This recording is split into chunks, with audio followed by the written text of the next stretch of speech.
But, when you have someone who looks at the world in an entirely different way than you do, of course, you're going to have to introduce concepts in a different way.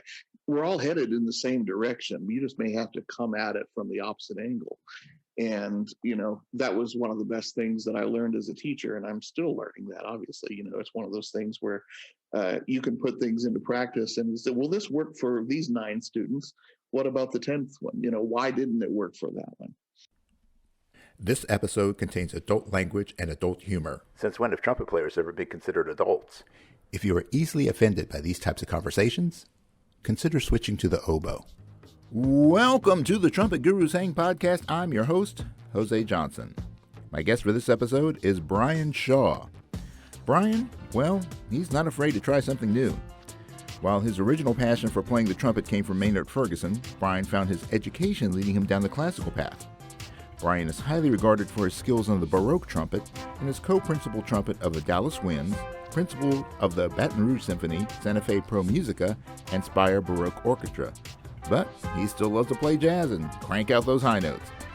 So, pour yourself a big glass, pull up a chair, and let the hang begin.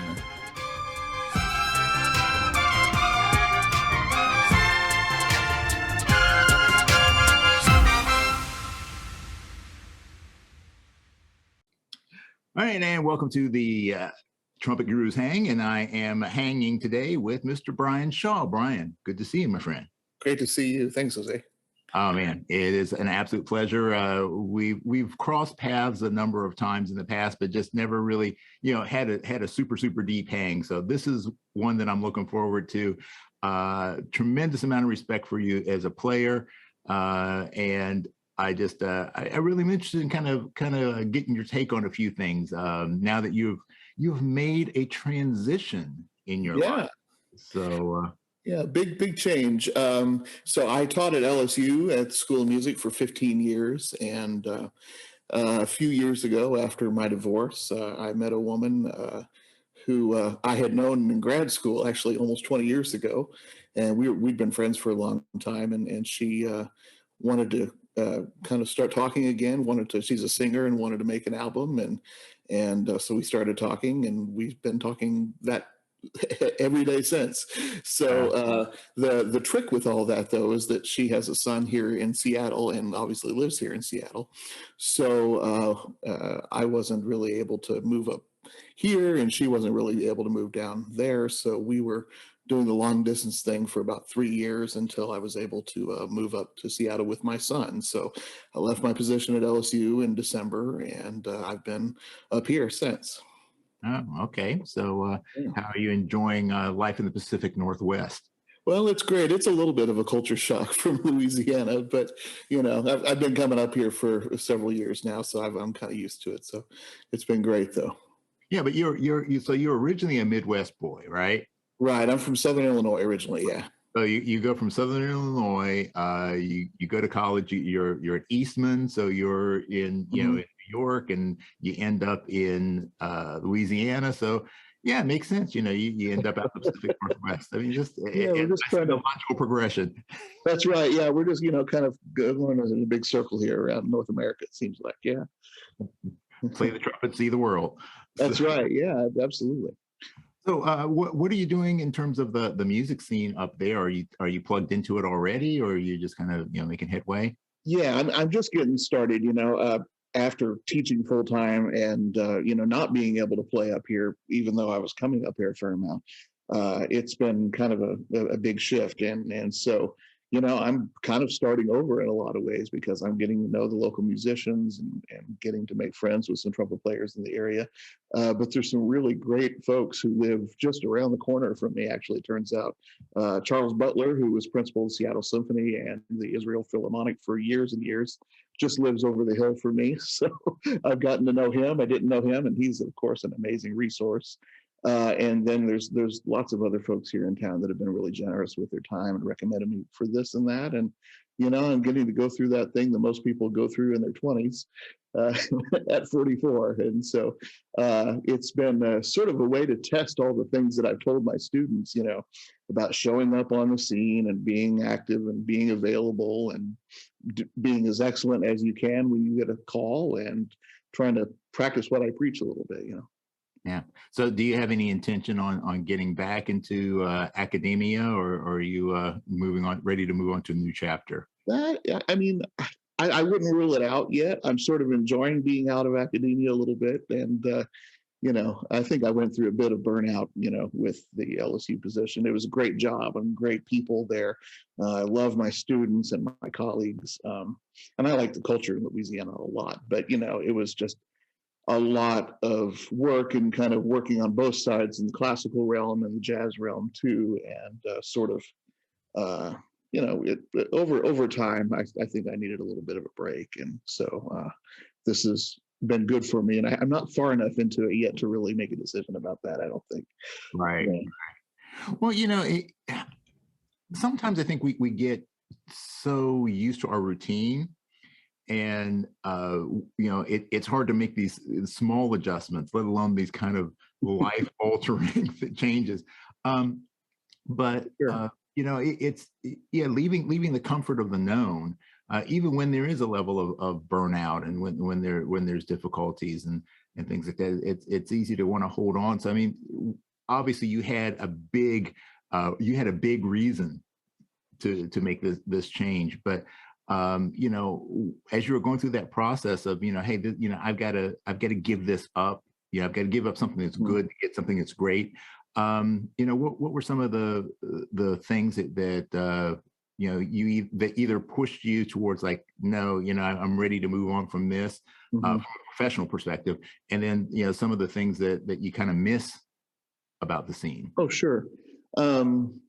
Well, it's interesting because I guess I should back up because I moved up here with my son over the summer of that would have been 21. So, of course, this is all in the middle of COVID and everything's getting shaken up for everyone everywhere anyway. But for us, starting in late August of 21 all the way through December, I was commuting back and forth from here to New Orleans and then driving up to Baton Rouge to teach. So, I'd fly down on a Monday night, teach all day Tuesday, Wednesday, Thursday. I'd finish my jazz ensemble rehearsal at 3:30 and then get in the car, break a lot of traffic laws, driving down to New Orleans to make a 5:30 flight, which is an hour away. And sometimes, it's an hour and a half with traffic. So it was just really stressful. And, I didn't feel like I was really serving my students as well as I could, nor my family. You talk about, nobody's happy. I'm not happy. I think the students were getting what they needed, but at the same time, I just wasn't able to be around as much, because you're literally in a different time zone. And so between those things and, there was a lot of stress on my wife and our kids, both my son and her son, with me being gone a fair portion of the time. And so at a certain point, I got so stressed out. This was about halfway through that. So like October, that I got an ulcer, and like when your body starts to go, hello, this is not working, it's time to make a decision. And, I think I'd asked so much of everyone around me, my colleagues at LSU were great and very understanding. And I hope I didn't ask too much of them, but they still had to cover for me here and there, with things. And so it was not a tenable situation. And I knew that. I was only going to try to make it through the end of the school year all the way till May. But, once I got sick with an ulcer, I was just sort of like, okay, what's after this, if I keep this up. And so those sorts of signs and talking to my family, especially my wife about it, it was time. And so I didn't want to leave in the middle of the year. I really wanted to make it through the whole year, but they're doing fine. And I'm actually going down there this weekend to visit, and my son's going to go down and visit his mom down there. So that's going to be great. And we're driving, my wife and I are driving back. So we're bringing my car and some trumpets, of course, and, a stack of books and a dog back. So it's going to be quite the trip. Oh, that sounds very relaxing. Well, we've got about 6 days to do it. So I figure, we can kind of space it out. We've got folks we're visiting between here and there. And, so it's not going to be that relaxing, especially if the dog, that's a whole bit new variable. But, it should be fun. I'm sure we'll have something to write a blog post about, if nothing else. I thought maybe you're going to try and pick up some gigs between there. I don't think so. I think the trumpet may just have to practice the mouthpiece on the road for a little while on this trip. So, yeah. Your series of one-nighters between Louisiana and Seattle. Yeah, man. Yeah, I'm not sure. Yeah, my wife's a great singer. We could probably put something together, but I'm not sure after driving 8 hours a day we're going to want to do that. Yeah. Well, and you mentioned you're doing some mouthpiece work, and you studied with Professor Thompson up at Eastman. And I guess I got turned on to him kind of like officially, even though I kind of knew the name, but when he published his book on buzzing, and I just found that to be really fascinating, and it's such a controversial topic with so many people. It's like you're either it seems to be very binary. You're either exceptionally pro mouthpiece buzzing, or you are it's Satan incarnate. So I take it then that you do some mouthpiece buzzing from time to time. Yeah, I do. I mean, it's interesting. My relationship with buzzing has changed a little bit over the years, but studying with Jim Thompson, of course, he has everybody go through his routine, the buzzing book. And, I had buzzed before. When I was in undergrad, I went to Eastern Illinois. My teacher, Parker Melvin, always had us doing, Chikowitz flow studies on the mouthpiece and then going to the trumpet, back and forth. Pretty standard stuff. And it helped me. It certainly opened up my sound, because I was coming at classical trumpet playing from being, sort of a Maynard head jazz guy, with the sound about that big. It was really loud, but it was about that big, and so for me, that was life-changing, because studying with Jim helped me, and through buzzing book techniques, sort of helped me connect the low register with the high register.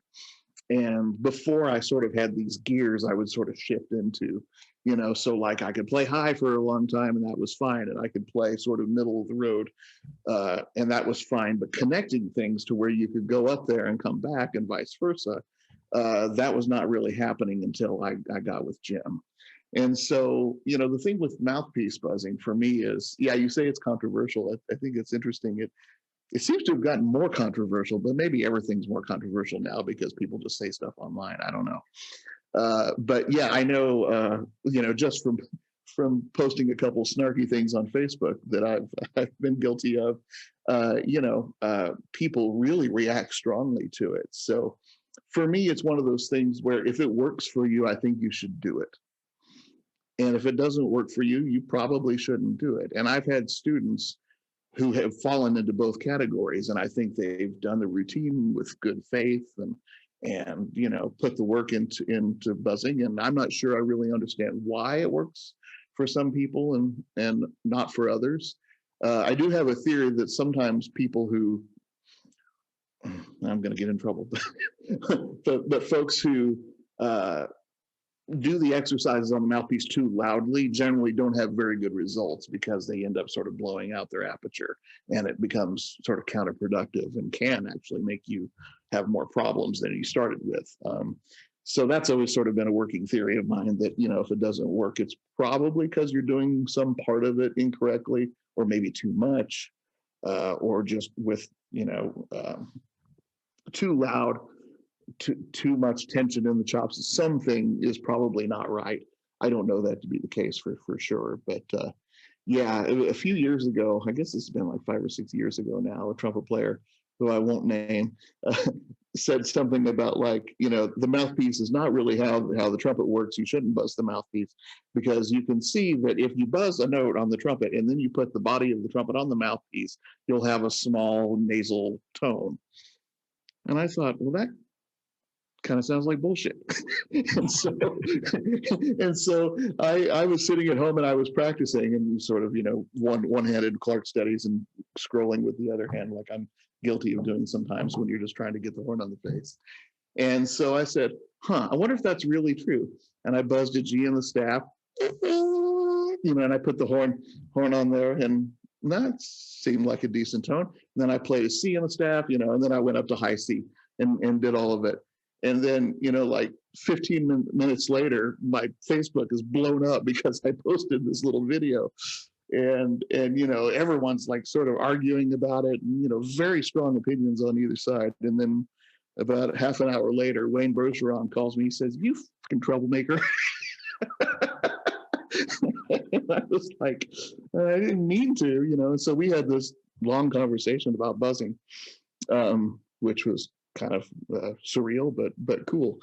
And so for me, I guess, like I said, if it works for you, you should do it. And if it doesn't work, you probably shouldn't do it. For me, it came at a really crucial time in my development as a trumpet player and helped me do things I couldn't do before. So of course, I'm going to think this is the greatest thing ever. And I think it has helped a lot of people that I've worked with, but for some reason, it doesn't work for everybody. So I've become far less dogmatic about it than I used to be. Well, I think that's the secret to life, man. Everything, it's individual. And, I think that's, when you're talking about how crazy it can get on Facebook, obviously, you can't express an opinion without someone saying, the complete opposite. And a lot of times it doesn't come from a place of like curiosity or debate. The conversation, like, well, I don't agree with this, and this is why I agree with it, and or don't agree with it, and but you seem to have an opposite opinion. So let's look at this, and let's see if we can figure out why it works and why it doesn't work, and that sort of thing, as opposed to, no, you're just wrong, dude. No, you're just. Yeah, well, that doesn't generate nearly as much traffic or as much interest. And when people are really belligerent on there, nothing generates more angry typing than that. So. Yeah. But I think you're exactly right. It's sort of with everything. There has to be a balance, And I mean, ironically, that's what Thompson's book is all about. He's always talking about balance. That's always air lip balance, and that's what the mouthpiece is supposed to establish. But again, it's one of those things where I've learned to just sort of, this is what I believe, and leave it there. Yeah.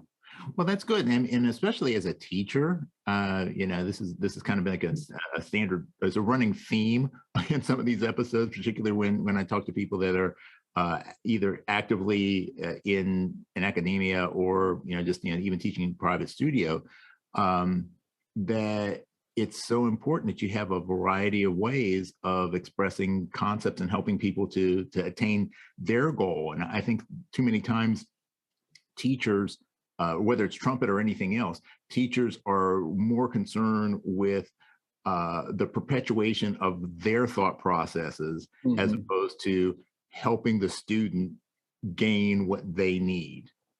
Well, right. And, if you start to learn about different learning styles, and this is something that I've just recently started to investigate a bit. But, when you have someone who looks at the world in an entirely different way than you do, of course, you're going to have to introduce concepts in a different way.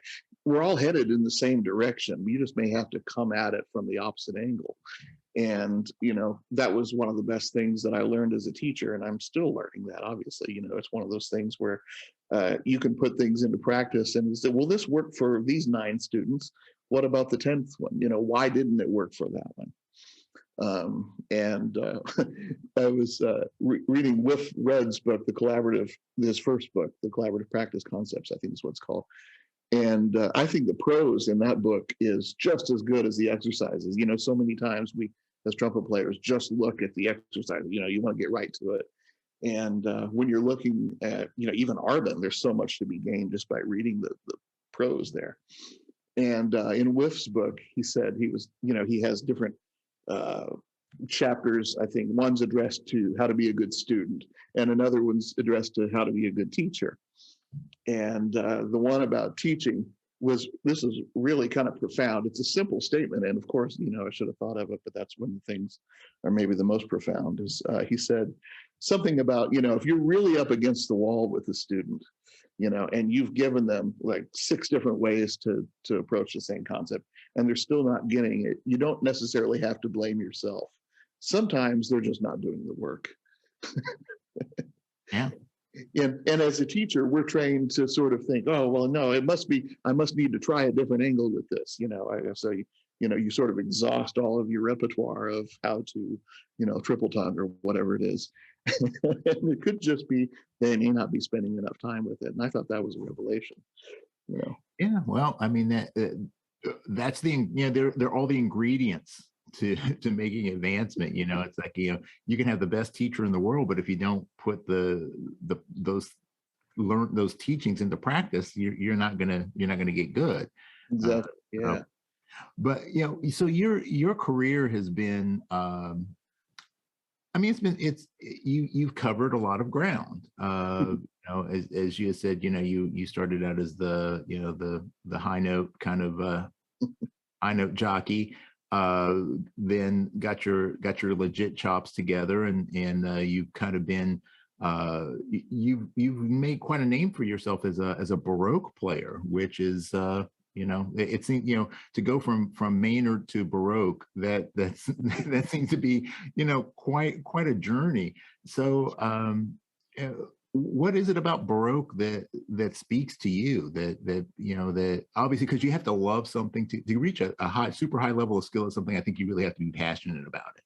So what sparked your passion in playing Baroque trumpet, and what are some of the things that you love about doing it, and the advantages that it's given you in the other stuff you do? Yeah, sure. Yeah, that's a great question. And for me, I came up right around the time that Nicholas Eklund was making all those great Baroque recordings.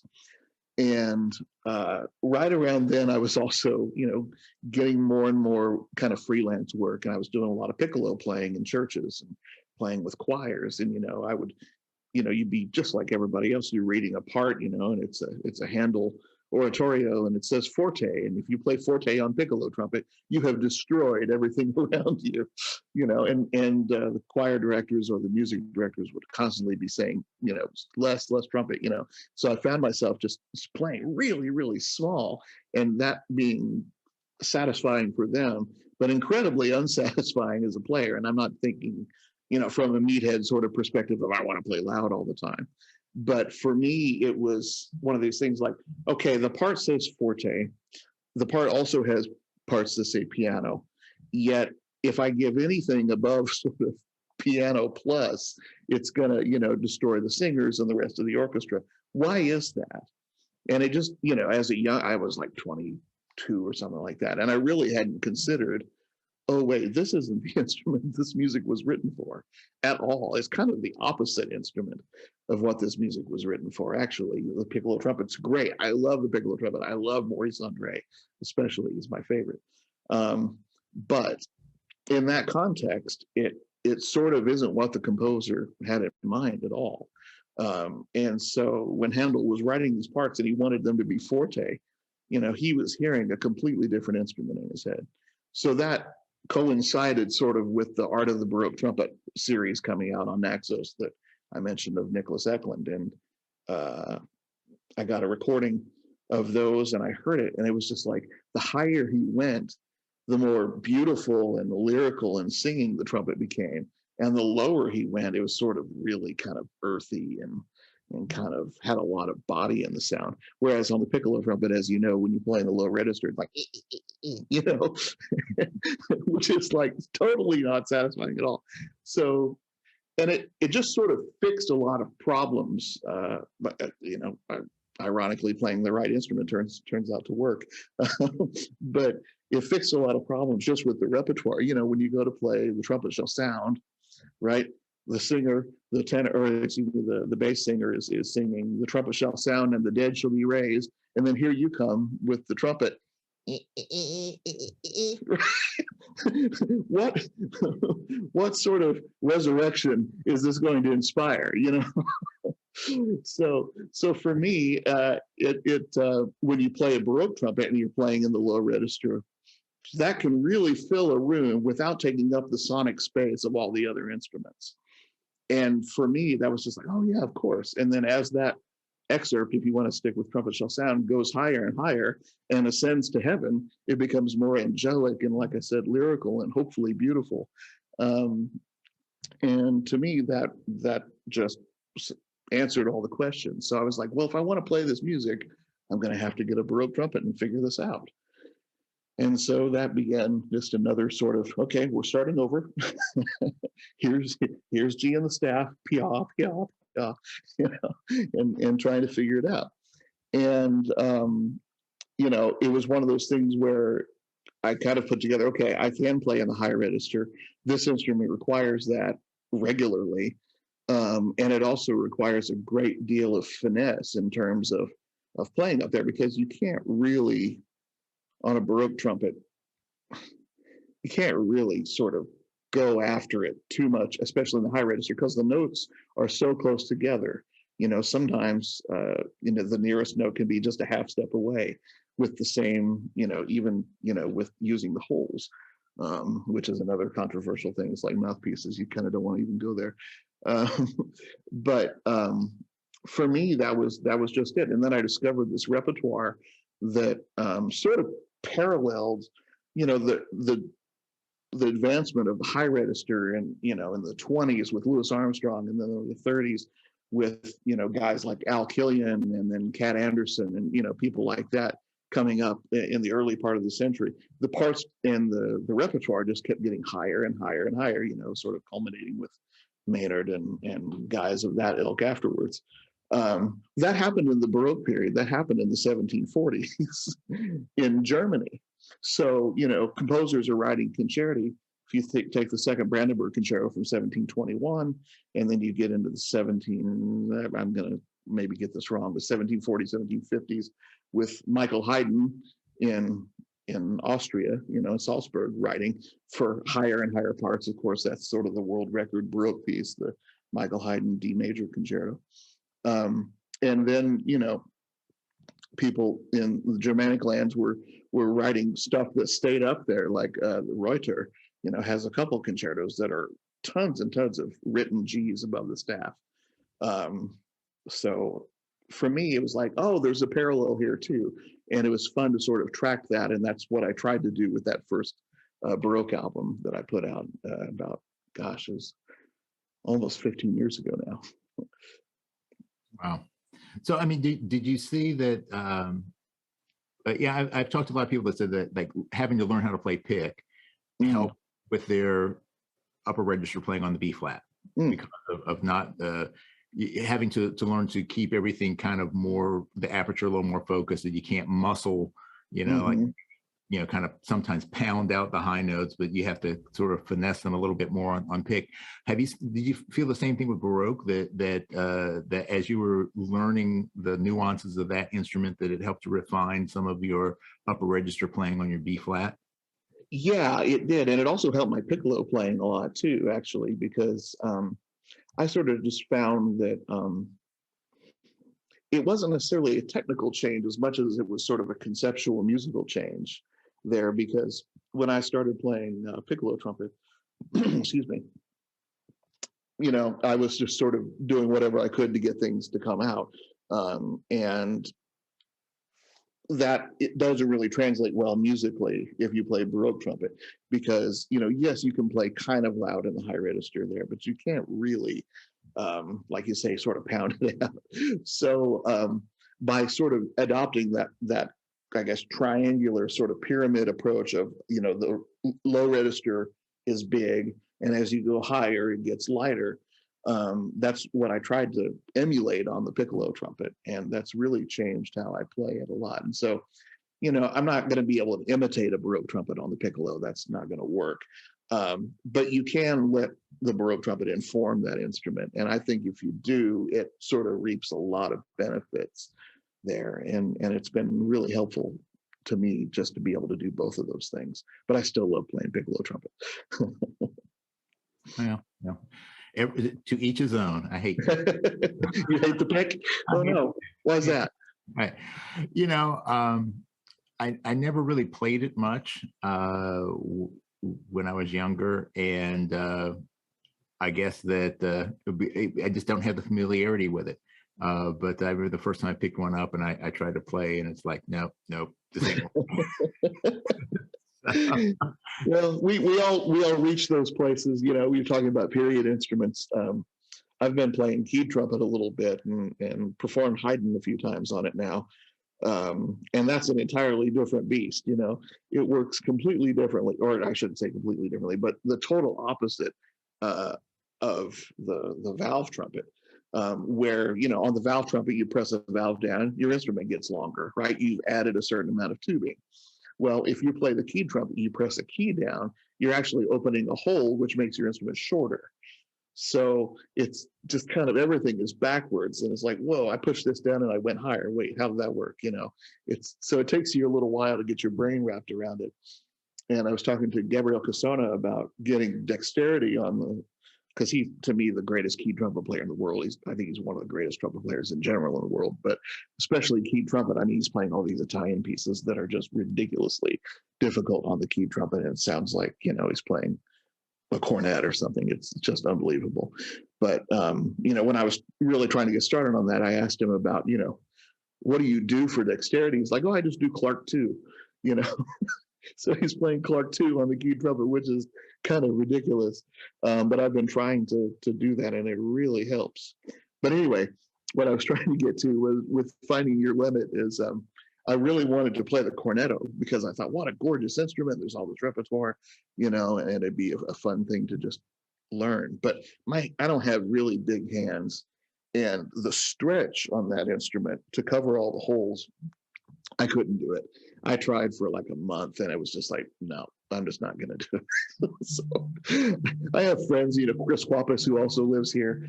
She's a magnificent cornetto player, but, and I don't know that her hands are any bigger than mine, but she's just sort of stuck to it and loves it. And so I'll just stay out of her way, let her play those things. You find your lane and you stay in it. So yeah. I mean, I try to do a lot of different things, but that's beyond me. Well, and that was going to be my next point. I mean, you do have this this very repertoire that you do play. I mean, you're doing the Baroque stuff, you're doing the jazz stuff, you're doing are you still so you were working with was it Dallas Brass? Dallas Winds, yeah, formerly the Dallas Wind Symphony. Yeah. Okay. So you're doing all this stuff. I mean, which was technically, I guess, if you're going to be a freelance trumpet player, that's what you should be doing. But do you see well, I guess I'll ask two questions. It'll be a two-parter. One, and I know this is kind of like asking, who's your favorite child, but what's your favorite kind of expression for music? And then secondly, how do you manage? I know that that the fundamental technique of playing the trumpet is consistent across the board, but there are definitely stylistic differences and approaches that you have to use. Depending on the style that you're playing. So how do you keep your mindset clear and your technique clear as you go from style to style? Yeah, so you're right about being a freelancer. I mean, I think that's what we all should be doing, and I think that's becoming more and more common for people to do that. And for a long time, people have played different styles, obviously. But for me, well, first of all, you asked about a favorite. I mean, this may be a sort of a cop-out answer, but for me, it's really whatever I'm doing at that minute is what my favorite thing is. And I think that might be part of the key to being able to do different things well, is that you have to really love what you're doing at that time. I mean, there are things that I love more about certain aspects of certain types of playing than others. I love playing lead in a big band. I mean, that's something that I wish I could do more of, but it's just, it's 2022 and there aren't many big bands, going, especially, because of the finances involved. It's always been a difficult thing to run financially, but that's something I really love to do. I love to play piccolo trumpet in a brass band. I haven't done much of that either, but I really love doing it when I've gotten the chance to do it. I love playing. I really like playing Baroque solos with orchestra on Baroque trumpet. That's something that I've enjoyed getting to do. Like if it's Molter Second Concerto or Brandenburg 2 or something like that, where it's, that's just something that kind of gets me going. And as an improviser, if I'm playing sort of mildly modern jazz, that's like my favorite thing to do too, but I also like playing the early stuff. So it's just one of those things where for me it's really hard to pick the thing that I like the most. I just really like playing the trumpet, to be honest. So it's almost like I'm going to figure out all these different styles so I can play it as much as I can and not have to say no if somebody calls me. That's something I tell my students all the time, I told my students all the time, I should say, was that, if it's hard enough to make a living as a freelancer, you want to be able to say yes when you're lucky enough to get called. And you want to have the experience in your pocket so that when you do get called, you're making a good impression at whatever that call is, and so to do that, I think you have to sort of go through a period of obsession with all these different genres, and a period of mastery, maybe a better way of putting it, to where you're really invested in this thing, where, like I was talking about that time in my early 20s where I really was focused on playing the Baroque trumpet and maybe let some other stuff go. I mean, I couldn't let everything go because I was still in graduate school and I had to play in the orchestra and everything. But if you go through a period where you're, let's say, working on developing technique on the Baroque trumpet, but also exploring all this repertoire, looking at, all the Handel oratorios or the, all the works of Purcell, or, if you're finding all of these solos, like, wow, there's so much here I need to work on, and you try to get some expertise across the board there. And then, maybe you get a little bit tired of that or something else takes your attention, and then you really focus on that thing. I think once you've done that, you've worn in some grooves in your brain, right? And then when it comes time, okay, well, it's Monday, I'm playing in the pit for a show. That groove is from this every summer that I played in summer stock musicals in college. Okay, I'm going to kind of fall into that groove. And then, okay, now I'm playing at a church on piccolo trumpet. Okay, there's that place. And it's like sort of just shifting gears with a manual transmission, I should say. That's sort of what it feels like, if that makes any sense at all. Yeah, absolutely. I mean, that is the learning process, the mastery process, putting those grooves in, those neural grooves, and so that things become habitual. But what I found interesting about what you just said, though, was that, like you're saying, being there in that gig, in that moment, and finding the thing that you love about it. And I think sometimes that's where a lot of people get jaded. It's their.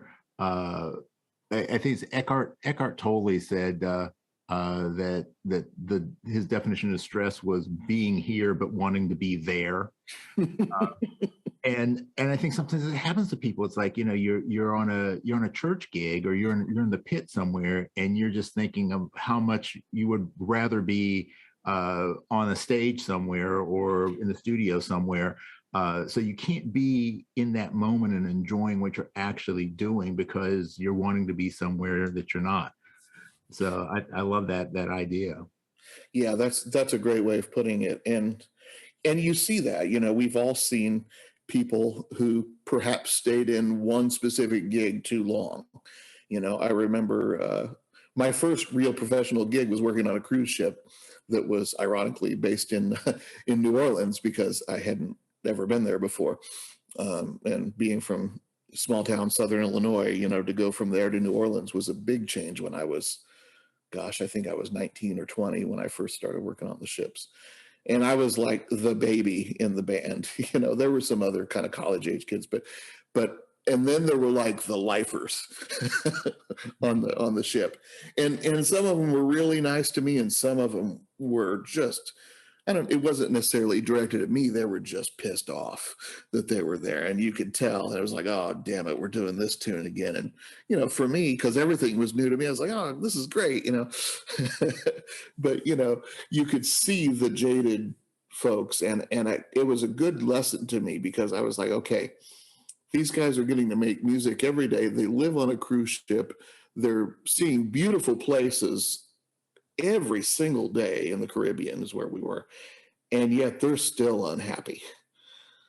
So, I think then I learned how important variety was, and, yeah, I mean, you can't get too bored if, on Monday you're playing, like I said, a musical, and Wednesday, maybe you've got a rehearsal for a church gig, and then Friday night you've got a big band hit, and then Sunday morning you've got another church gig. It's just like moving from here to here to here, and there's no time to get jaded. There's no space for it, and I kind of like that. Maybe it's musical ADD. I don't know. That could be. So as you've been making your transition into this new chapter of your life, one of the things that you've picked up is your blogging. So the blog master Bryan Shaw, and I love your no BS kind of thing. So your BS stuff. I read both of your blogs. I read your entire library, your entire catalog. Both of them. I read both of them. It's a new blog. What can I say? It's great. It's great stuff. But you of course started out with a very controversial topic, and followed it up with digging the hole probably a little deeper in some ways with that. But what I got out of it, and even with so far in our conversation, it's the idea that, I guess as Bobby Shew says, you are your own best teacher. And the way that you learn something is that you have to learn it. So there's always this level of experimentation, and like you were saying about becoming obsessed or diving into something to figure it out. Mm-hmm. So how, as you were in your previous not so long ago career as a university professor, and I'm sure that you will continue teaching people, and that's part of your DNA. How do you go about walking that fine line between the teacher of showing the technique, having a pedagogical approach, mm-hmm. and then also inspiring and empowering people to figure out their own way? Well, that's a great question. I mean, I think at the bottom of it is what you led off with, is that anything you learn, you have to learn yourself. I mean, there's nobody that can play it for you. You have to be the person playing it. Therefore, you have to have found this yourself. And that blog post, I think, was just sort of this epiphany that I had. I was practicing, and I kind of was warming up, and I kind of went for the low register, the high register, and down. And it just occurred to me, it was like, and it wasn't anything crazy. I mean, lots of people could do what I did, but not everybody could do that. And it struck me as like, well, isn't that interesting that there are trumpet players that can't do this, and aren't I lucky that I figured out how to play high?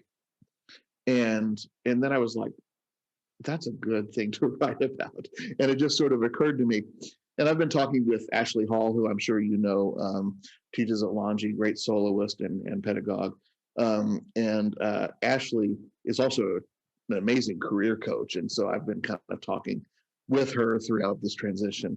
And, you know, I was talking about some of the stuff that we've been talking about, where it's like, you know, I have these thoughts, but I'm sort of afraid to express them because, you know, trumpet players are so damned opinionated and they all think they're right. And, you know, I don't want to come off as some charlatan who doesn't know what he's doing, you know. And, you know, we all have a little bit of imposter syndrome, I think, too. And, Yeah. you know, and like, you know, and she was just like, well, you know, if you just talk about your own experience, no one can argue with that.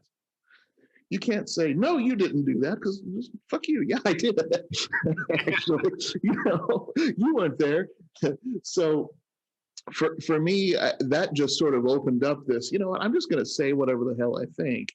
And I don't want to hurt anybody's feelings or anything like that, of course, but it's more just, I think there's a certain amount of peer pressure within the college teaching industry. I know you interviewed Brad Good, who has a lot of thoughts about this, and he's obviously a great trumpet player and a great teacher too. And he and I disagree about the mouthpiece thing, but I respect him a lot, and you know, he obviously doing just fine. So nothing to say there. But he has, I think, a similar sort of thought, and you have to figure these things out sometimes on your own, and sometimes what you come up with your own goes against the prevailing wisdom of the trumpet teacher guru establishment, whatever that is. You know, I think there's been a movement lately where people are pushing out of that. You can see even, you know, I saw your interview with Peter Bond too, where, you know, he's really doing some different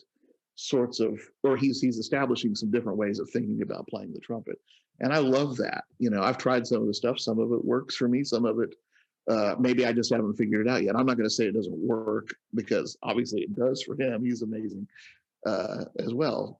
But so I guess with students, to get back to your question, I'm sorry, I keep going off on these tangents, but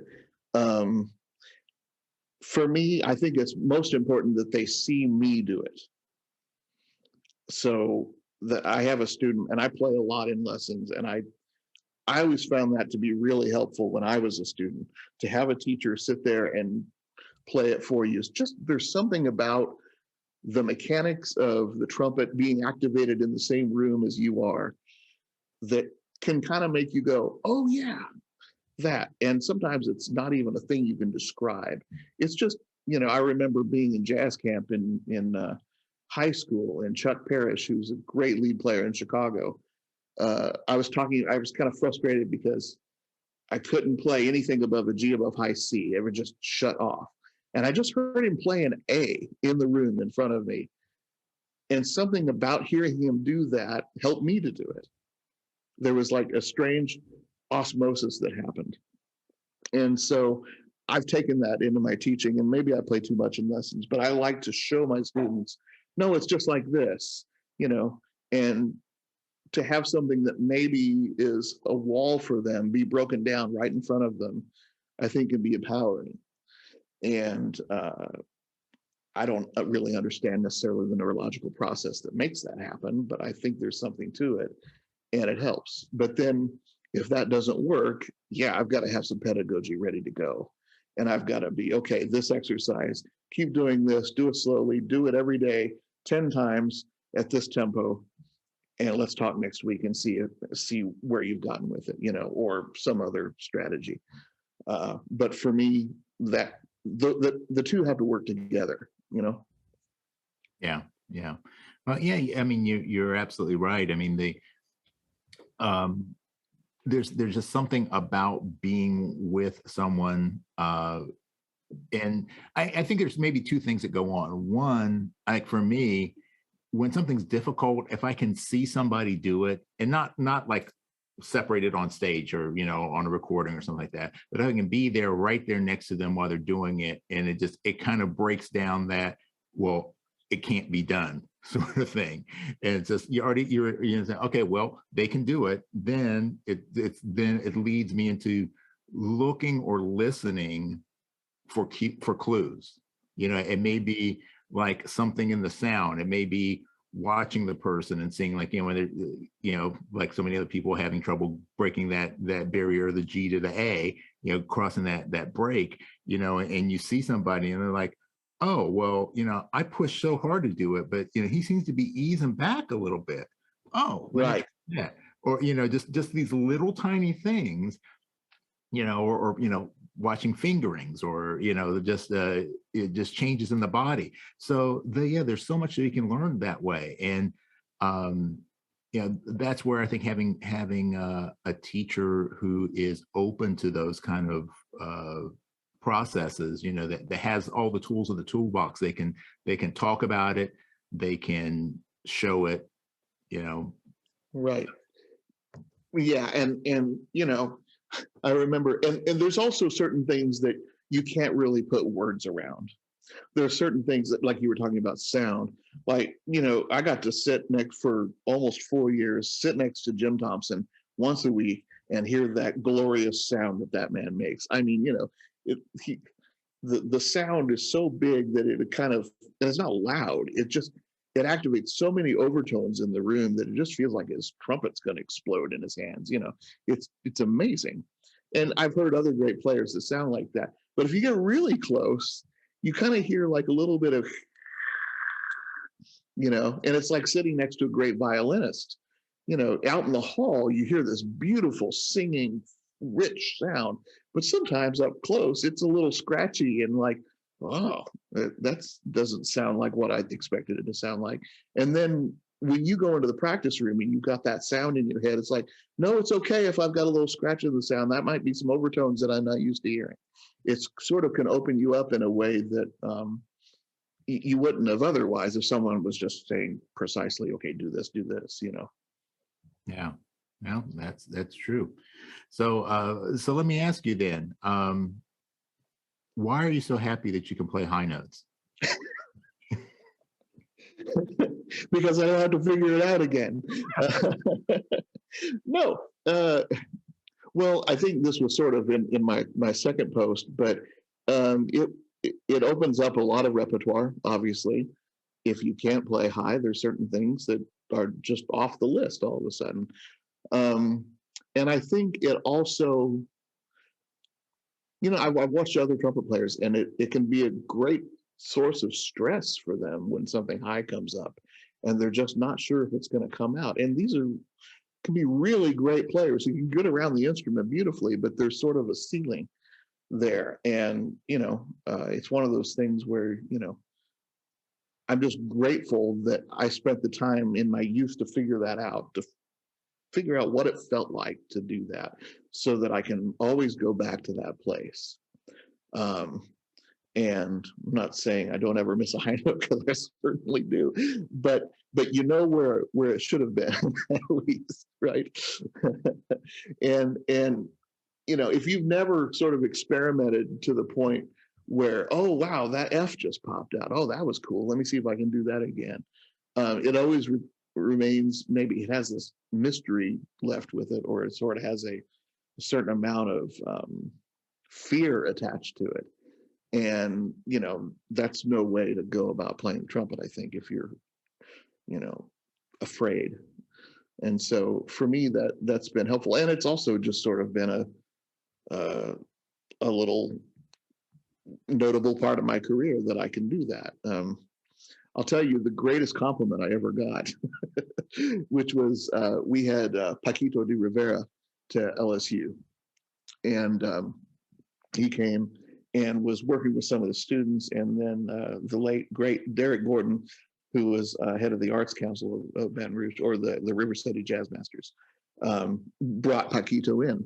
And after the students left, he said, hey, Bryan, do you want to go get some dinner with me and Paquito? And I said, well, yeah, that sounds great. I'd love to. And I just wanted to hear about, Arturo and the days in Cuba and all that kind of stuff. And he ended up talking about Baroque music with me. And he was going on and on about all these pieces that he loved. I was practicing all this Baroque repertoire on the clarinet. And my CD had just come out. And I said at the end of dinner, I said, I just made this. If you'd like to listen. He's like, yeah, absolutely. I'd love to listen to it. And I said, okay. And I gave him one, gave him a hug as we went out to the car.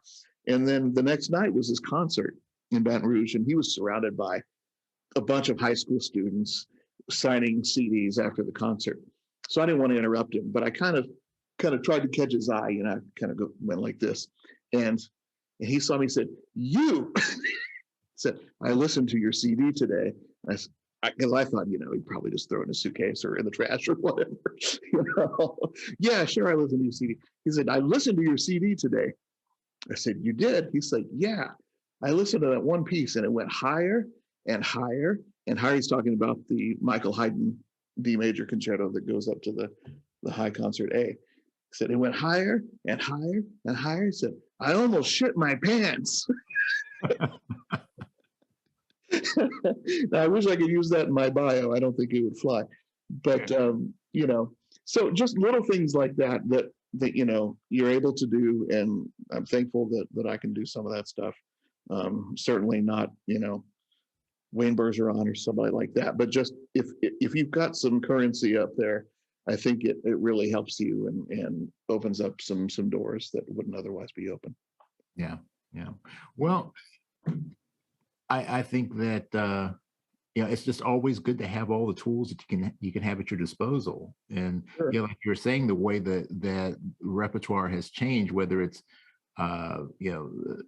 what happened in the Baroque period of writing higher, faster, and louder for them, and our current situation, like you're mentioning Wayne, when you've got people like Wayne and Roger Ingram and some of these other name lead players that are currently setting the bar for us. It's you go into. I just had this experience the other night with a cover band, and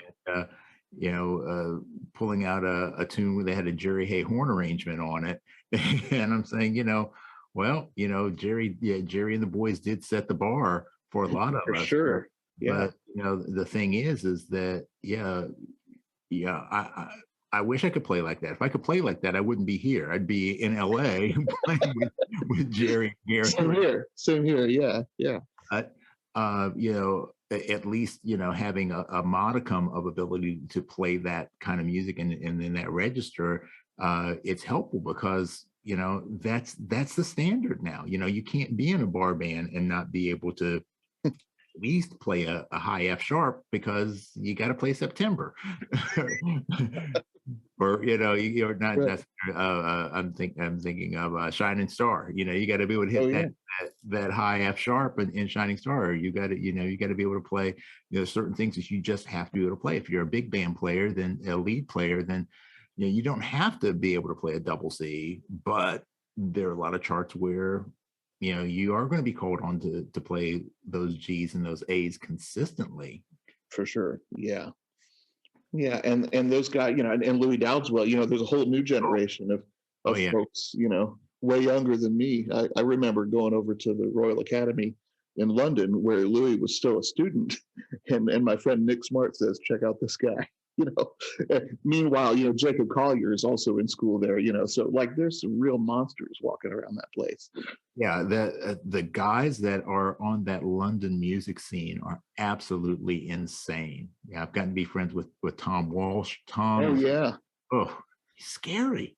And did you see Don't Look Up? Did you see I think it was Louis and Tom playing at the opening. All that, it was just screaming, beautiful trumpet playing at the opening of that. And such nice guys, For sure. Yeah. Oh yeah. Had a couple of pints with Louis once, and I think Tom was there too. But yeah, super nice, down to earth guys. And I remember being over there, even speaking of Jacob Collier, like going to oral skills class. And because my friend Nick is the head of jazz there, so he has to kind of go observe, different teachers. And sitting in an oral skills class, and as a class, they're transcribing a Take 6 tune. I forget which one it was. And they got to a certain chord, and they're kind of doing it out loud. So the teachers, got a dry erase marker, and they're kind of sketching out all 6 parts here. It's like you get to this chord, and I've got perfect pitch, and I think I've got pretty decent ears, And I got there and I was like, yeah, I think there's, and I could pick out, about 4 of the notes, but they're kind of stumped because it's, 6 guys singing. The blend is unbelievable. Right. Is that an overtone? Is that a note? It's hard to tell. And so, he's kind of going through the class, and the class is like, well, I think it's this. I think it's this. There's just like 5 or 6 people in the room. Well, about 20 minutes into class, Jacob Collier walks in, and he's got like headphones on, he's kind of, puts his headphones down, and the teacher's like, oh, Jacob, so nice you can make it, and says, we're transcribing this take 6 thing, and he plays the snippet of the recording. And Jacob goes, oh, right, it's just this. And he sits down at the piano, plunk, 6 notes. And everybody's like, yeah, that's it. Unbelievable ears. I mean, this is once in a generation kind of talent we're talking about. And Louis too, obviously. But yeah, those guys are incredible. Yeah, the kind of guys that you love to listen to, and you just want to take them out back and throw them in the trunk of a Chevy or something. Maybe they'll get us a gig someday. Yeah, exactly. Well, so speaking of the Royal Academy, have you finished working on the book? This is a common question, and no, you would think since we've started it in 2014 that it would be finished by now, but no, we're writing a biography for your listeners of Kenny Wheeler, the great jazz trumpet player and composer, originally born in Canada. Just born in Canada, and then moved to the UK when he was 22 years old in 1952. And so Nick and I have been working on this biography, like I said, for, this is our 8th year working on it. And we're getting very close.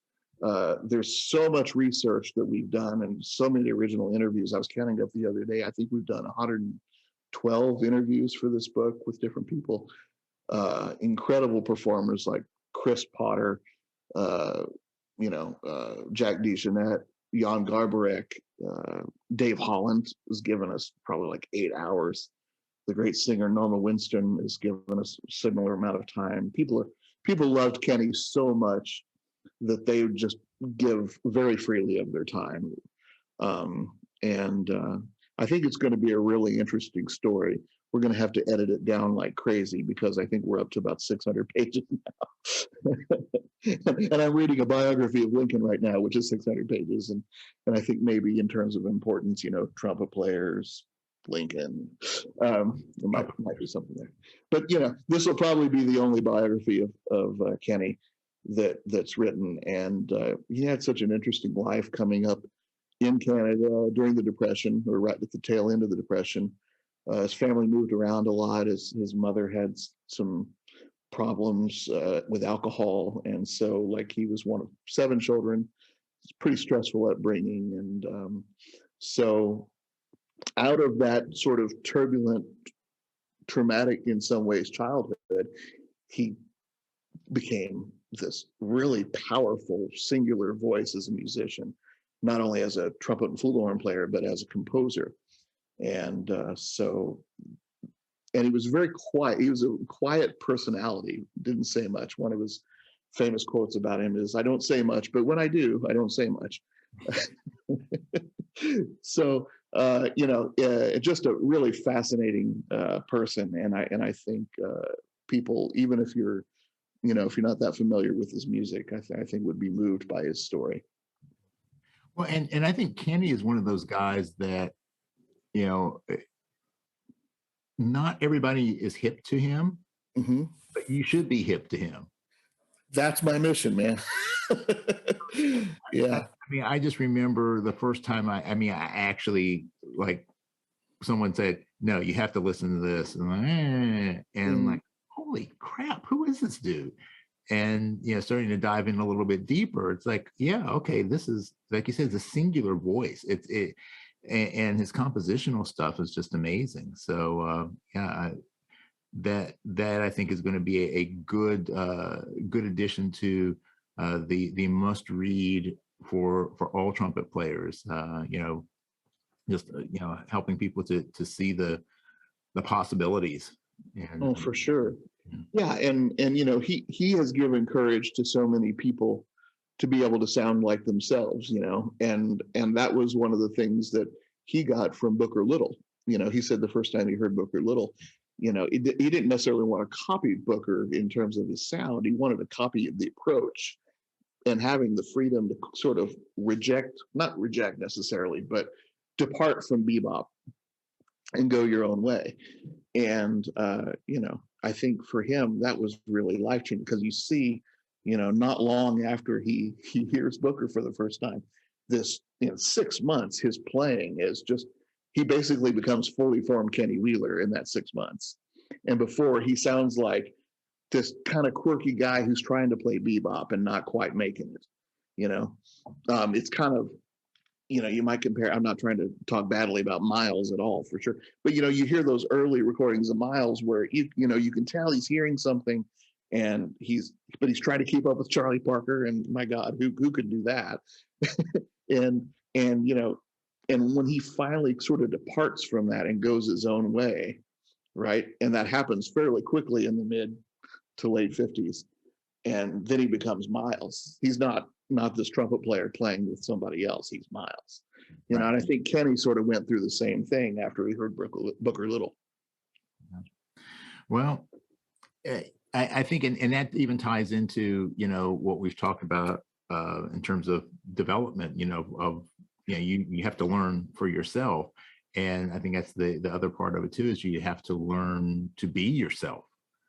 And especially in the world of jazz, it's where it is a music, it's an art form that is based on creativity and uniqueness and expression.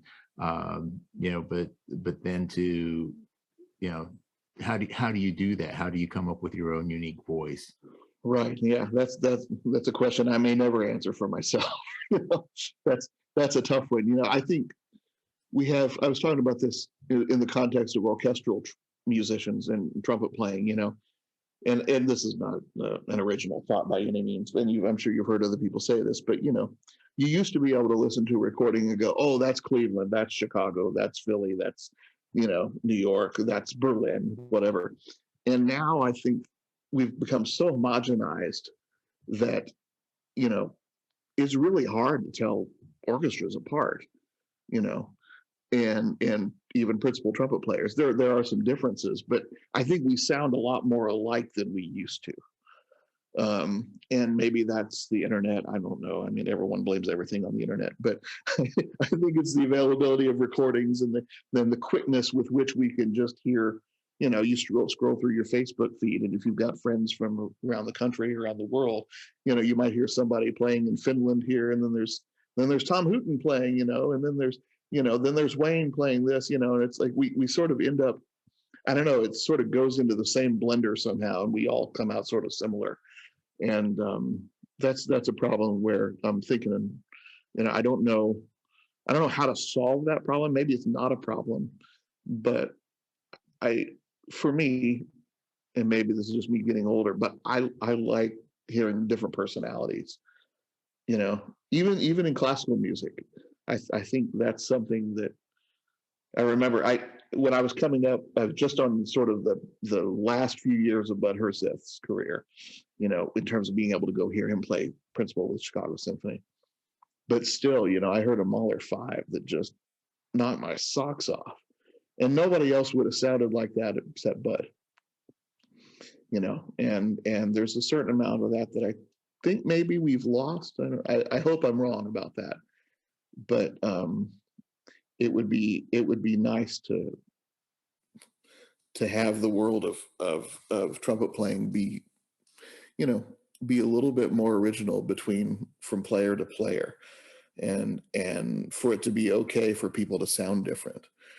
Like I was saying, there's sort of this unexpected or unspoken thing in college teaching where there's a fair amount of conformity that happens there that I wish more people would sort of break from. And I feel that way too. There's a certain amount of conformity in orchestral playing now. That's easy for me to say, not sitting in the hot seat of some major orchestra too, so I'm sure my friends who do that would take issue with what I'm saying, but there's a certain amount of it that I hear, Yeah.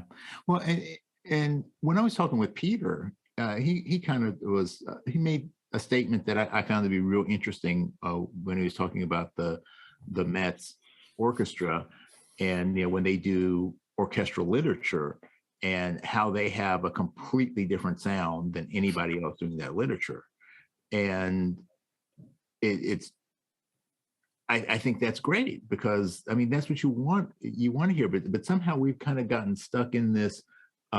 We have this one definitive version, whether it be Mahler or whether it be Kind of Blue, or whether it be whatever song it is, whatever genre it is. We have this definitive version of what it sound like, and we all are chasing that, as opposed to, well, how can I make a unique presentation of this same information? How can I add to the legacy of this? And in a way, it's kind of sad, because I think you said that you feel like people are chasing an idea instead of adding to the idea, and I don't know. Right. Yeah, I do think maybe there's something that's lost. I mean, it's easy to say that and not acknowledge all the things that have been gained. I mean, here we are sitting because I'm going to have this really enjoyable conversation with you because of the internet. I could keep up with my family in Illinois during the pandemic because of the damn internet. I can when I'm out of town, I read to my son. Pull up a Harry Potter book and then read to him because of the internet. I can do that. So there are wonderful things that have happened for us that bring us together. I just think we should be more mindful of the things that maybe we're losing before they're completely gone. That's great that you're talking to Peter Bond about that, because I mean, you think about all the great principal trumpets of the Met, Mel Broyles and Mark Gould and now Billy Hunter and David Krause. Those guys are just unbelievable musicians and very, very different sounding players too. So I love that individuality. I think that's the way it should be. Yeah. I'm kind of like, if it's always going to be just this one version, then just I'll download that, and then anytime I want to listen to it, I'll just listen to that. Well, right, and I think that's maybe part of the reason that the people aren't coming out to hear orchestras as much, because we're all chasing this perfection instead of chasing originality or an artistic statement. My old teacher Ray Sasaki, when I was at the University of Texas, Ray had a great way of putting things. He still does. And one of the things we were talking about Herseth one day, he said, Bud is an orchestral improviser. And I love that. I just thought, because every time he played something, it would be different. It wasn't like, okay, this is how I play Petrushka, and here's how it is. It was like, well, it's Thursday. Here's how I play Petrushka today. Which I really dig that, Yeah, that's cool. Yeah, I didn't have my second latte this morning, so it's going to be a little slower. Sorry. Yeah, I ate Taco Bell. It's going to be a lot faster. Oh my gosh! All right. Well, we have a few stock segments that we have to get to cool. in our time today. So our first segment is brought to us by Barkley Microphones.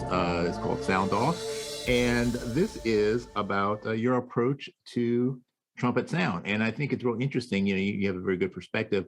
With all of the genres that you cover, and especially our discussions about Baroque trumpet and piccolo trumpet and B flat trumpet, and all of them have a slightly unique sound. Mm-hmm.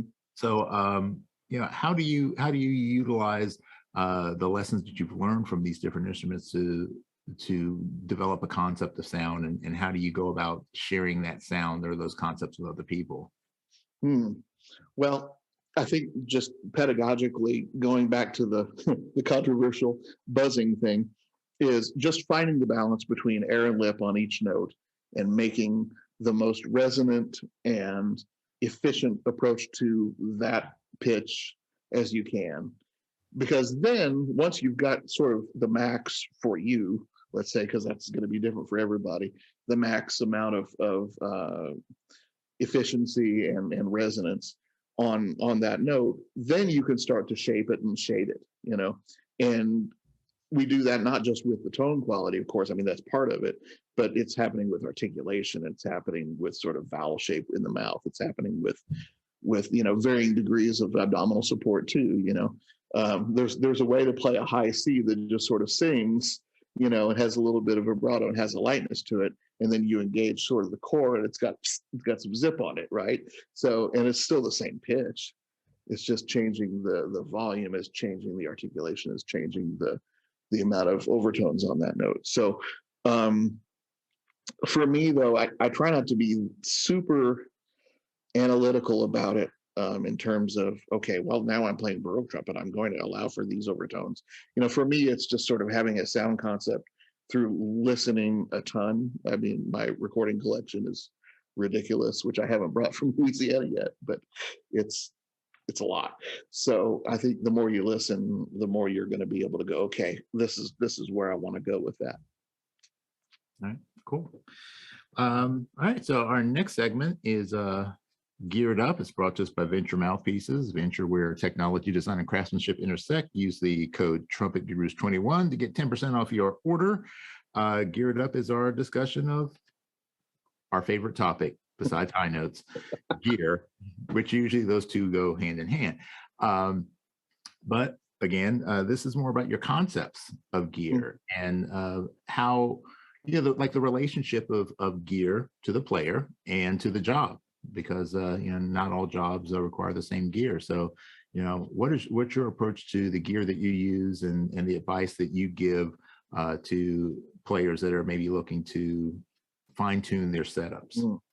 Yeah, I might be the world's worst person to be talking to about this. I'm sort of I just sort of play what I have, but I went through a period for a while where I was looking for a new mouthpiece. Just a few months ago, that was sort of a COVID project. I should probably find a new kind of all-around B flat C trumpet mouthpiece. And I tried a couple of things, and they sounded okay for a few days, and then they just sort of stopped working. And so I went back to the same Warburton 3MD with a 10 backbore that I've played since college. And I was like, oh yeah, that fixed it. So it's one of those things where I just sort of stuck with this one sort of setup for 20 years for B flat. Now, if I'm playing lead, I'll play something shallower, about the same diameter. I'll use a 4 EMC, which is a custom that Terry makes, which is also what I use for piccolo trumpet, believe it or not. But those things sort of work similarly for me. But I'm a Yamaha artist, so I play a Yamaha B flat. It's the LA version, Wayne's design, or that he helped design, and I'm looking forward to trying the second one of those. That might be my new B flat that I'm getting pretty soon. So I haven't tried it yet, but I've heard really good things. Have you tried it? I have not tried it. Yeah. I've had the pleasure of hearing a few people play it live, and yeah, it sounds great. Okay. I love this horn, and I think it's really versatile. It lets you make a lot of different sounds. It's a great lead trumpet, of course, but it tends to, for me, I don't know, I feel like I've got a lot of shades of both dynamics, and there's a lot of room to adjust pitch, I feel like, so you're not kind of locked in to a certain place. And for me, that just works. And for Baroque trumpet, I might be in the market for a new one of those too. I'm playing an Egger right now, an Egger Baroque trumpet that was made in Basel, Switzerland, and it has a Haas bell, which is a really wide bell with a wide flare, and I like that okay, but I'm starting to think that maybe something new will help. I've just always been a person, and the reason I said I'm like the worst person to ask this question to is I've always sort of just said, well, the problem is probably me. It's not the instrument. And I think you can go too far in either direction with that sort of approach, because sometimes, no, the equipment really does suck and you need to get something else happening.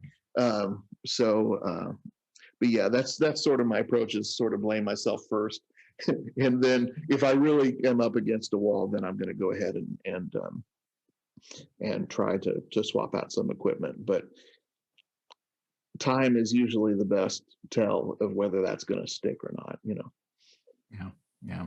Well, that honeymoon period thing especially with mouthpieces, that's a big thing. Is you know, Oh yeah.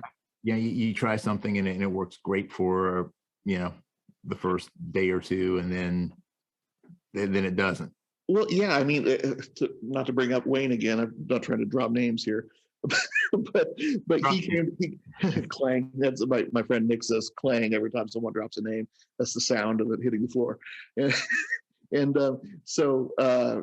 But Wayne had come to LSU. We had him as a guest artist with the jazz ensemble that I directed, and I was saying, man, I need a new lead mouthpiece. He was like, oh, you should try this one, and he had his GR, that he designed, or that he and Gary Radke designed, and kind of cleaned out the mouthpiece, and I put it in, and man, I played a scale from low C up to D above double high C and back. And I thought, good God, I have to get one of these. This is the most amazing thing I've ever played. So, of course, I shelled out the money. I bought a couple of them.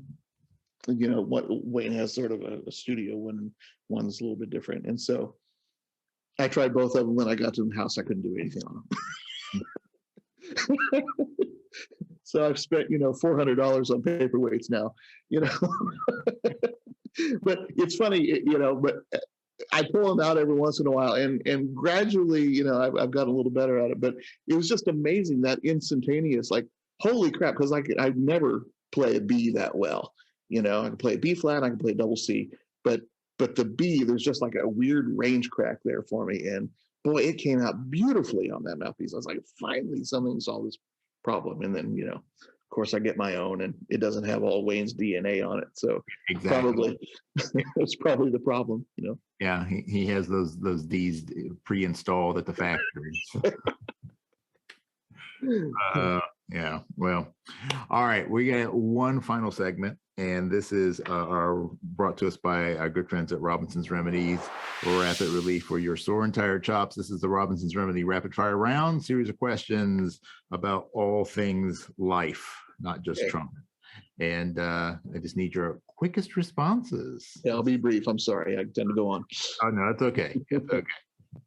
All right, here we go. Bryan Shaw, first question for you. Who's the biggest influence on your life that's not a trumpet player? My dad. All right. What's your favorite book? The one I'm reading right now, Lincoln. What's the worst movie you've ever seen? It's one that I played the soundtrack on, actually. It's a Willie Nelson movie called Fighting with Anger. It's a Willie Nelson kung fu film, if you can believe that or not. Ooh. It sounds bad, doesn't it? Yeah, I'm gonna have to get a bottle of really bad bourbon and watch that. We'll need it. Yeah. All right. If you weren't a trumpet player, what would you want to be? Painter. What's your favorite drink? Old fashioned. Okay. Yeah. Rye or bourbon? I'm a bourbon guy. Yeah. All right. Okay. Is that wrong? Was that the wrong answer? Oh no. That's the right answer. Bourbon is always the correct answer. Yes, it is. Yeah. All right. You could have a dinner party. Invite any 3 living people. Who would you want to have there? Barack Obama. That would be really interesting. Gosh, that's a great question. Gustavo Dudamel. And boy, this is a tough one. Sorry, I'm taking too long. It's not rapid fire. It's rapid fire for Southern Illinois. Yeah. we talk slow down there. And I need a third. Doris Kearns Goodwin. All right. 3 additional chairs at your dinner table. Any 3 people from history. Oh man, well, Abraham Lincoln. I'm such a Lincoln buff.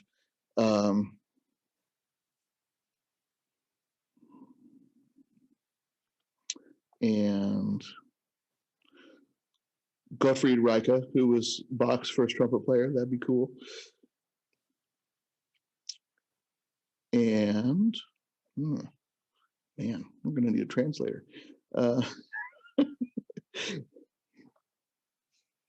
And FDR. Why not? I thought you would have asked Kenny Wheeler to be there so you can. Well, Kenny never talked, so I don't know. Certainly among those people, yeah. I knew Kenny a little bit, so I did get to talk to him, but yeah, we wouldn't have said much. All right, cool. Lacquer, plated, or raw? Lacquer. What's your favorite quote?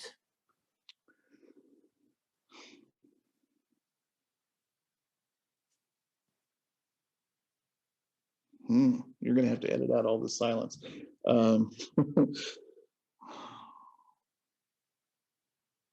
We were speaking with Rudd earlier, and he said his dad had a quote that was something, if I'm paraphrasing it, but it's life by the yard is hard, but by the inch it's a cinch. I like that. I just heard that one the other day. Yeah. What is your greatest fear? Snakes. Snakes on a plane? Oh God, that's even worse. All right, you could be granted one superpower. What would it be? The ability to fly. Okay. Yeah, that would have made those trips back and forth from Seattle to. Save me a ton of money, man. Exactly. Maybe the dog wouldn't like it, you know. What aspect of trumpet playing do you think is the most overrated?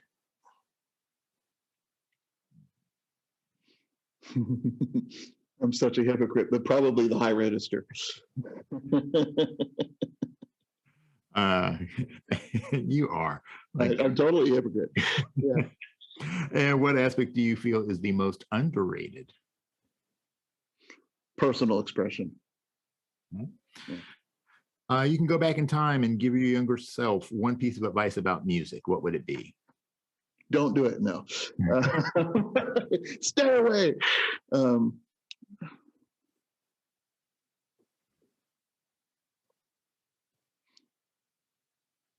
Listen more and play less. Yeah. And you're going to give your younger self one piece of advice about life. Where do we start? I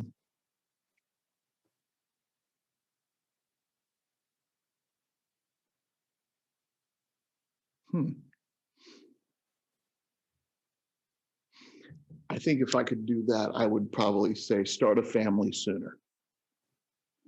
Yeah. Start a family young, I should say. Yeah. And final question for you, Mr. Bryan Shaw. What do you want your legacy to be? You know, they say people don't remember what you did, but they remember how you made them feel. And I hope that when I'm gone, people remember that I was somebody fun to be around, that made them feel good about themselves, and that they enjoyed hanging with. Well, it's a wonderful legacy to have, and you have certainly done your part to make that come true today, because this was the most enjoyable hang. Well, thank you. Same for me. Had a great time. Oh, this is so much fun. And, you know, so if you're interested in keeping up with Bryan, links to his website are in the show notes. Make sure you follow him and check out his blog, the No BS blog. And we're looking forward to seeing that grow and seeing some more controversial topics brought up. Next thing you know, he's going to be talking about multiple tonguing and all kinds of other things that make people go, ugh. Makes me go, too, which may be the problem. And that's the way I tongue. So it's like, when they say use syllables, they didn't say which one. Yeah, right. That's right. So, but you know, thanks, man. This has been great. I wish you nothing but the best of luck in this new chapter of your life. I'm sure that there's going to be some wonderful things coming from you in the very near future. So you're a great talent and a great guy. So thanks so much, Jose. I really enjoyed this. This is great. All right, great. And thank you very much for joining us for this little hang. And remember, you need to like, subscribe, send us checks, money orders, credit cards. We'll take it all. And help support the hang, because this is something I love doing, and I love bringing you information and helping you get to know players that maybe you've never had a chance to talk to. So if you have somebody that you'd like to see me interview on a future episode, please let me know, and we'll do our best to get them on. So thanks again, everybody. And as always, peace and slide grease. We out. Thanks for hanging with us today. This podcast is all about creating deeper connections through our mutual love of music and the trumpet life. Make sure you subscribe to this podcast, and also like and share this episode with a friend. We want to see the hang grow for show. Please support our sponsors and consider becoming a personal supporter of this podcast as well. Remember, for less than the price of a bottle of valve oil a month, you can keep this podcast moving smoothly. The Trumpet Guru's Hang is recorded at the Candy Factory, a co-working space and social club located in Lancaster, Pennsylvania. Jose Johnson is the executive producer. Post-production editing is by Mitch Bowers. Our opening theme song was composed and performed by Lexi Signal, and our closing theme music comes courtesy of The Greatest Funeral Ever. Incidental music is by Ethan Swayze and Jose Johnson. Graphic design by Ann Kirby of the Sweet Corps. The Trumpet Guru's Hang podcast is produced in collaboration with the So Good Lancaster Media Group.